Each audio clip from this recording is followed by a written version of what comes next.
महीना था। उसी सावन के महीने में भगवान भोलेनाथ गांजा भांग के नशा में कैलाश पर्वत पे खुले आसमान पे बैठा हुआ।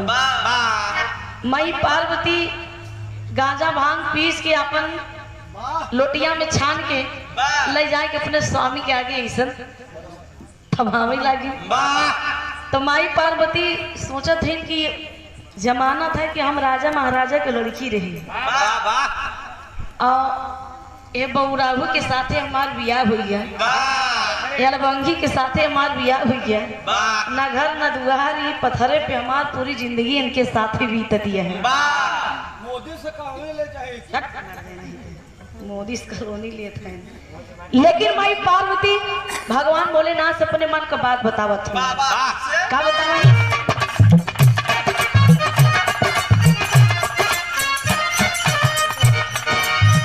पत्थर पे काटा ताली कहिया से दिलावा,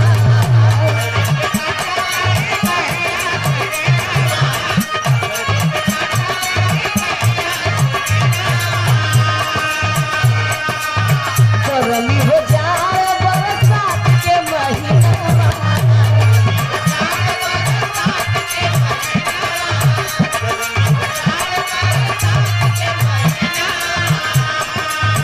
पत्थर पे काटा ताली कहिया से दिलावा, गर्मी हो जाए बरसात के महीना।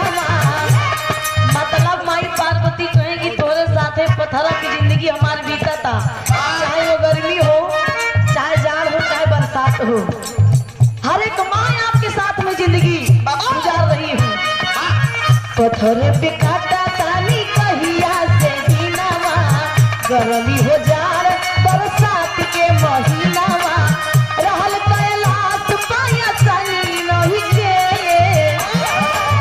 रहल कैलाश पाया सनी नहीं के, भलही भंगेरी भलही भंगेरी बौराहा बरुआ बाकी एकिया की रेखा के उतारी नहीं है, भलही भंगेरी।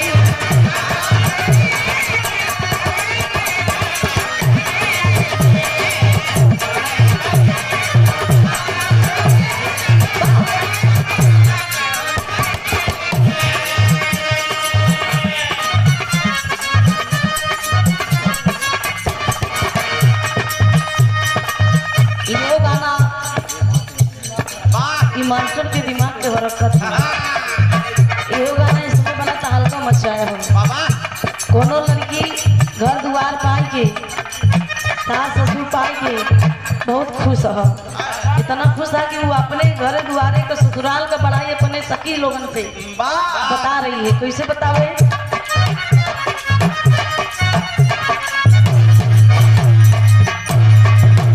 होता तार बहनी हो, सुनर मार बहनी हो,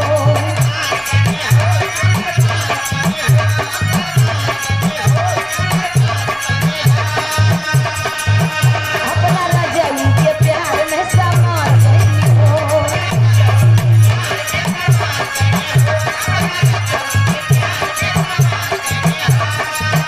हम तार बहनी हो, सुनर मार बहनी हो, अपने प्रिय के प्यार में समार बहनी हो। ई खुशी रहे लगवा, ई खुशी रहे लगवा, सखी पियवा दुलारे, अरे सखी पियवा दुलारे।